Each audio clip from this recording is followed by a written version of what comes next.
Assalamualaikum warahmatullahi wabarakatuh. Perkenalkan, nama saya Mulya Mewaldi. Pada video kali ini saya akan membahas mengenai sejarah dan perkembangan salah satu masjid yang menjadi ikonik di Provinsi Banten, yaitu Masjid Agung Banten. Video ini dibuat untuk memenuhi tugas akhir semester pada mata kuliah studi kebantenan. Perkembangan Islam di Banten sendiri ada 4 komponen pada masa itu.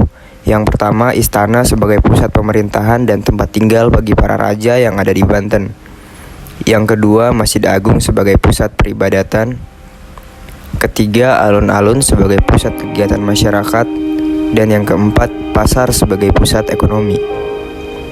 Masjid Agung sendiri didirikan pada 1566 Masehi ketika Maulana Hasanuddin menjabat sebagai Sultan Banten pertama pada tahun 1552 Masehi sampai 1570 Masehi. Kemudian pembangunan dilanjutkan oleh putranya yaitu Sultan Maulana Yusuf yang menjadi raja kedua di Kerajaan Banten. Pada masa ini, Masjid Agung dibangun dengan gaya Jawa. Masjid Agung merupakan salah satu masjid tertua di Indonesia. Masjid ini terletak di Kelurahan Banten di Kota Serang, Provinsi Banten. Masjid Agung Banten masuk dalam wilayah Desa Banten Lama. Keberadaan Masjid Agung menjadi tujuan wisata religius, sejarah, pendidikan, dan budaya. Setiap harinya, masjid ini ramai dikunjungi para peziarah yang datang tidak hanya dari Banten, tetapi juga dari berbagai daerah di Pulau Jawa. Masjid ini dikenali dari bentuk menaranya yang sangat mirip dengan bentuk bangunan mercusuar. Pada hari-hari besar Islam, misalnya peringatan Maulid Nabi Muhammad SAW, ribuan peziarah dari dalam dan luar daerah menyatu untuk memperingati kelahiran baginda Rasul. Dengan demikian, masjid tidak semata sebagai tempat hamba bermunajat kepada Tuhannya, tetapi juga sarana menginternalisasi nilai-nilai sejarah dan budaya.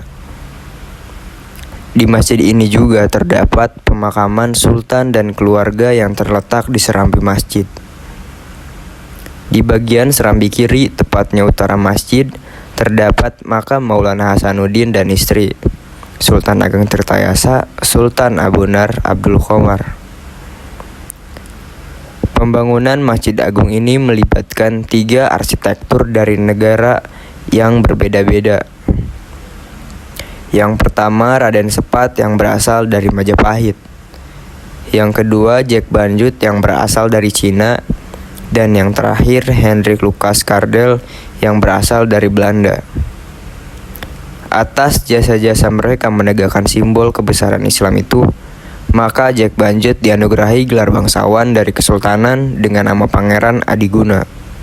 Sedangkan Hendrik Lucas Cardel mendapatkan gelar sebagai Pangeran Wiraguna. Di bagian dalam bangunan masjid, di ruangan ini terdapat mimbar kuno berukur indah yang menegaskan kuatnya nuansa lokal. Setidaknya ada 2 kisah yang berbeda seputar keberadaan mimbar ini. Kisah yang pertama mengatakan bahwa ia merupakan wakaf Nyai Haji Irad Jonjang Serang pada 23 Syawal 1323 Hijriah atau 1903 Masehi. Sebagaimana tertulis dengan huruf Arab gundul pada penampil lengkung bagian atas muka mimbar.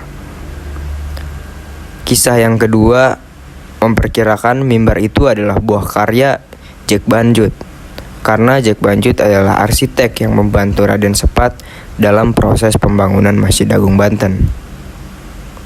Dialah yang konon membuat atap masjid begitu mirip dengan atap pagoda. Atap yang melingkar berbentuk bujur sangkar itu bertingkat 5 yang menyimbolkan rukun Islam. 2 atap paling atas kental dengan arsitektur Cina. Semakin rendah atapnya semakin lebar, menaungi serambi di sisi utara dan selatan, di mana bersemayam jasad para ulama dan anggota keluarga kesultanan terdahulu. Baik, nampaknya ini menjadi akhir dari video kali ini. Saya Mulya Mewaldi pamit undur diri dan terima kasih. Assalamualaikum warahmatullahi wabarakatuh.